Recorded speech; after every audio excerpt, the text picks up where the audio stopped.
Good afternoon বন্ধুরা, সবাই কেমন আছো? আশা করি যে যেখান থেকে দেখছো সবাই ভালো এবং সুস্থ আছো। আবার চলে এসেছি নতুন একটা ভিডিও নিয়ে। আজ 12ই জুন, এখন বাজে ঘড়িতে 12টা মতো। চলে এসেছি কলকাতা দমদম এয়ারপোর্টের সামনে। সেই সকাল সকাল বেরিয়েছি। আমাদের বাড়ি থেকে এয়ারপোর্ট মানে কলকাতা অনেকটাই দূর। তো সকাল সকাল বেরিয়েছি, আবার ঠিক টাইমে পৌঁছেও গিয়েছি। আর জানোই তো এয়ারপোর্টে অন্তত 2 ঘন্টা আগে পৌঁছাতে হয়, সেজন্য একটু হাতে সময় নিয়েই চলে আসলাম। এই তো লম্বা এখন লাইনে দাঁড়াতে হবে। এখানে তোমার সব কিছু ঠিকঠাক আছে কি না, টিকিট ঠিকঠাক আছে কি না সেটাই এখন দেখা হবে। তো সেজন্য লম্বা লাইনের পিছনে দাঁড়িয়ে আছি ভেতরে যাওয়ার উদ্দেশ্যে। চলে এসেছি ভেতরে, চলো ভেতরে প্রবেশ করা যাক। এই তো দেখছো, জানোই তো এয়ারপোর্টের ভিতরগুলো অনেক সুন্দর পরিষ্কার থাকে আর অনেকটা বড় হয়। তো চারিদিকটা একটু ঘুরিয়ে ঘুরে দেখছিলাম আর তোমাদেরকেও দেখাচ্ছিলাম, দেখো কতটা সুন্দর। এটা কিন্তু নিচতলা, একটু পরে ওপরে যাব, তখন তোমাদের ওপরটাও একটু ভালোভাবে ঘুরিয়ে দেখাবো। চারিদিকে আপন আপন ব্যস্ততার মধ্যে সবাই চলছে। এই তো চলে এসেছি আরও একটা কাউন্টারে, এখানে ব্যাগ জমা দেব সেজন্যে। আবার একটু ভিডিও করছিলাম, একটু ভয়ও লাগছিল কিছু বলবে কি না। তো তোমরা ভিডিও করতেই পারো, তেমন কিছু বলে না, আপন আপন ব্যস্ততার মধ্যেই চলে। দেখো এখানেও আরও একটা বড় লম্বা লাইন।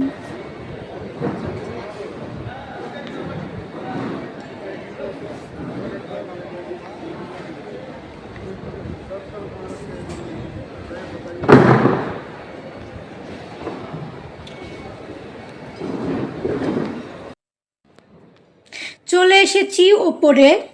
এখানে সব ছোট ছোট অনেক শোরুম আছে, সেইগুলো তোমাদের সঙ্গে ঘুরিয়ে দেখাবো।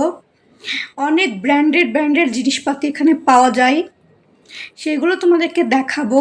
চলো একটু কোথাও বসা যাক।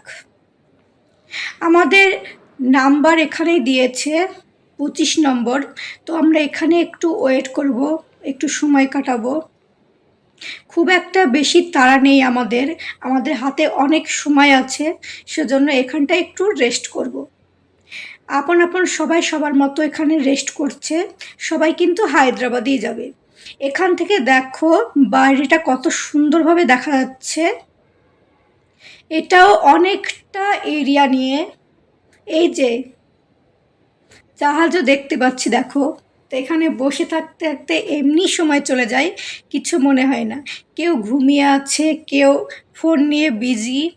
তো আমরাও একটু বসে আছি, আমার বরকে একটু দেখাচ্ছিলাম তোমাদের, এই আর কি।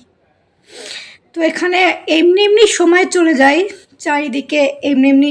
আমি একটু টিকিটগুলো নিয়ে একটু মজা করছিলাম, সেটাই।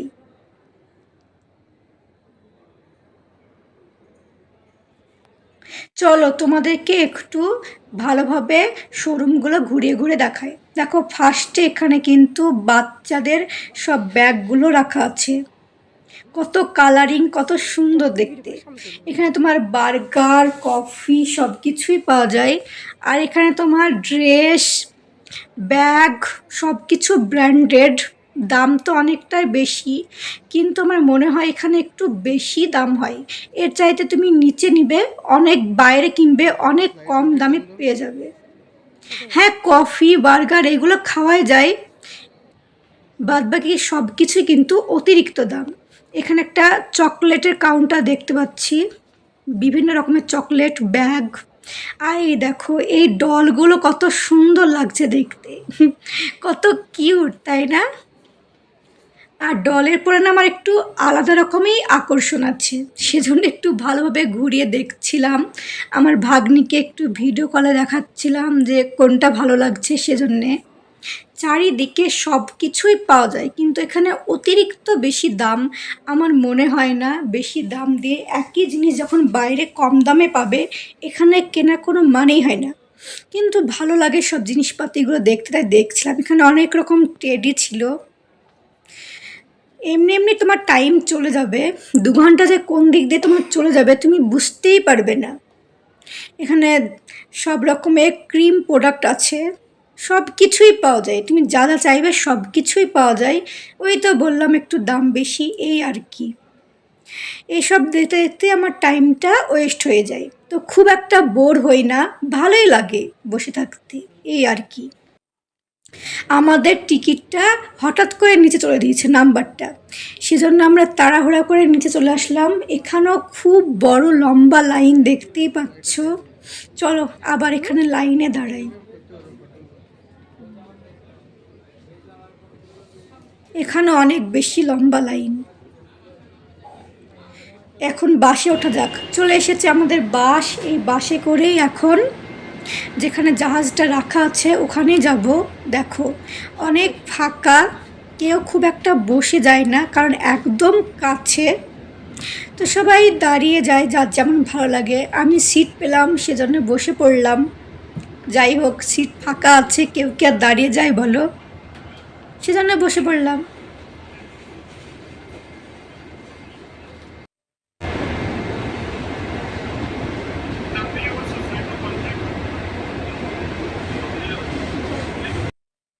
এই তো চলে এসেছি একদম জাহাজের সামনে, দেখতেই পাচ্ছ। এখানেও অনেক বড় লম্বা লাইন, আরও অনেকগুলো কাউন্টার ছিল, কিন্তু সেইগুলো আর আমি ভিডিও করিনি। ভিডিওটা অনেক বড় লম্বা হয়ে যাচ্ছিল, সেজন্য। আবার এই সিঁড়ি বেয়ে বেয়ে উপরে উঠতে হবে। ফার্স্ট টাইম যখন আমি জাহাজে উঠেছিলাম, এত ভয় কাজ করছিল, মানে চাপার আগেই ভয় কাজ করছিল। মানে কেমন হবে, কি সমাচার, আগে তো সেই আকাশে দেখেছি, সেই আজকে চাপবো, কেমন একটা ভয় কাজ করতো। কিন্তু এখন চাপার পর এখন আর কিছু মনে হয় না, অনেকটা ভালোই লাগে, খুব একটা খারাপ লাগে না। কিন্তু তোমার ফোনে কোনো যোগাযোগ থাকবে না, ফোন একদম অফ থাকে, সেজন্য একটু বোর হয়। তাও একটু মানে নিচ টিচ সব দেখি, খুব একটা ভালোই লাগে, আকাশটা পুরো দেখা যায়, সেজন্য অতটা বোর হয়নি। চলো উপরে যাওয়া যাক। এই তো এখান থেকেও নিচটা একটু তোমাদেরকে দেখাচ্ছিলাম। পরপর অনেক জাহাজ দাঁড়িয়ে আছে, সেটাই তোমাদেরকে একটু দেখাচ্ছিলাম। চলো ভেতরে যাওয়া যাক। এটা হচ্ছে জাহাজের মেন গেট, এখান দিয়ে কিন্তু ভেতরে যেতে হবে। এই যে দেখো কতটা বড়। চলো ভেতরে গিয়ে তোমাদেরকে দেখাচ্ছি।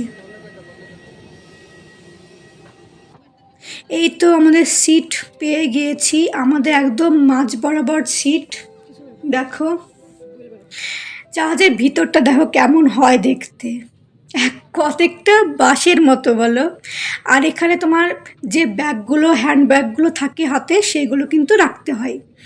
আমরা কিন্তু এবার উইন্ডো সিট পাইনি, কারণ টিকিটটা অনেক পরে কেটেছি, সেজন্যে। উইন্ডো সিট পেলে না বাইরে তোমাদেরকে আরও সুন্দর ভালোভাবে দেখাতাম, তো খুব একটা ভালো দেখাতে পারবো না হয়তো, দেখা যাক পারি কি। এই তো আপন আপন সিটে সব বসে সিট বেল্ট বাঁধিয়ে নিলাম।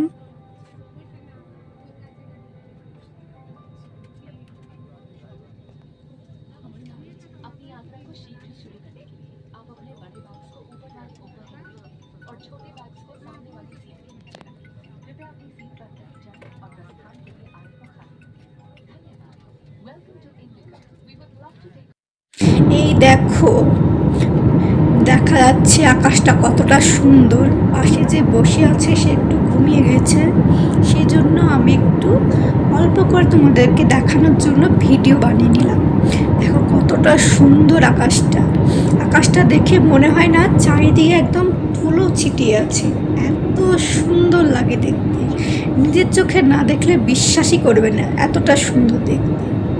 সবাই সবার মতো রেস্ট করছে, কেউ ঘুমিয়ে আছে, কেউ ফোন নিয়ে ব্যস্ত। আমার তো একদম ঘুম আসে না, সেজন্য আমি বসে আছি। এগুলো কিন্তু এসি পয়েন্ট, তুমি কমানো বাড়ানো করতে পারবে। এত বেশি ঠান্ডা, আমার মনে হয় কিছু একটা গায়ে নিয়ে বসা ভালো। এই তো শেষমেশ চলে এসেছি হায়দ্রাবাদে। এবার মনটা না ভীষণ খারাপ করছে, সেই কোথা থেকে কোথায় চলে আসলাম। একটু তো মন খারাপ করে বলো সবাইকে ছেড়ে আসতে। শেষমেশ অনেক জার্নি করে আমরা হায়দ্রাবাদে কিন্তু পৌঁছেই গেলাম। দেখো হায়দ্রাবাদের এয়ারপোর্টের ভেতরটাও অনেকটা সুন্দর আর অনেকটা বড়। এটা কিন্তু কলকাতার এয়ারপোর্টের চাইতেও অনেকটা বড়। চারিদিকে সব চলে এসেছে। এখন আমরা যাব ব্যাগ কালেক্ট করতে, সেজন্যই যাচ্ছি ওখানে। আমাদের হ্যান্ডব্যাগগুলো তো নিয়েই নিয়েছি, আমরা যে লাগেজটা দিলাম ওটা কিন্তু ওখান থেকেই নিতে হবে। আমি একটু চারিদিকটা তোমাদেরকে ঘুরিয়ে দেখাচ্ছিলাম যে হায়দ্রাবাদের এয়ারপোর্টের ভেতরটা কেমন সুন্দর হয়। তো খুব তাড়ার মধ্যে আছি আর খুব ক্লান্ত লাগছে আর মনটাও খারাপ। আর জানোই তো আজকে 12ই জুন কি হয়েছিল, সব ভিডিও আমার ফোন অফ ছিল। ফোনটা খোলার পর দেখছি কত মা দিদি সবাই ফোন করেছে যে আমরা ঠিকঠাক আছি কি না সব কিছু। তো আরও বেশি ভয় লাগছিল। চলো নিচে যাওয়া যাক। তো ভীষণই ভয় কাজ করছিল, মনটাও ভীষণ খারাপ। এমনি তো সবাইকে ছেড়ে এসেছি, সেজন্য তো একটা মন খারাপই। তারপরে এই ঘটনাটা শুনলাম, সেজন্য আরও বেশি মন খারাপ করছে। এই তো আমাদের ব্যাগের এখানে চলে এসেছি। এইভাবেই কিন্তু সব আপন আপন ট্রলিগুলো আসে। আমার এখানে সব জায়গায় বিরক্ত লাগে, প্রায় 40 মিনিট ধরে তোমাকে দাঁড়িয়ে থাকতে হবে ব্যাগের জন্য। খুব দ্রুত কিন্তু ব্যাগ কালেক্ট করে নিতে হবে, নাহলে আবার কিন্তু চলে যাবে। এটা বেশি ভালো লাগে না, খুব সময় ওয়েস্ট হয়। আধা ঘন্টা ধরে দাঁড়িয়েই থাকতে হয়। তো যারা আগে এসেছে তাদের তো ব্যাগ নেওয়া হয়ে গিয়েছে, আমরা একটু পরে এসেছি, সেজন্য আমাদের ব্যাগটা এখনও নেওয়া কমপ্লিট হয়নি, এই আর কি। এই তো আমরা বেরিয়ে পড়েছি। এয়ারপোর্টের সামনেই তোমার বাস দাঁড়ানো থাকে, ওখান থেকে একটা বাস নিয়েছি, এসি বাস। এই বাসগুলো খুব সুন্দর হয়। দেখো হায়দ্রাবাদের এয়ারপোর্টের বাইরের রোডগুলো কতটা সুন্দর দেখতে, ভীষণ সুন্দর লাগে দেখতে বাস থেকে। খুব একটা বোধহয় ভিডিও বোঝা যাচ্ছে না বাইরেটা কতটা সুন্দর, তো বাইরে দেখলে তবেই বুঝতে পারবে। এমনিতেই তোমার মনটা অনেক ভালো হয়ে যাবে। চারিদিকটা ভীষণই সুন্দর দেখতে। কিন্তু যদি আমার ভিডিওটা তোমাদের ভালো লেগে থাকে তো অবশ্যই like comment and share. Bye, দেখা হবে আবার একটা নতুন ভিডিওতে।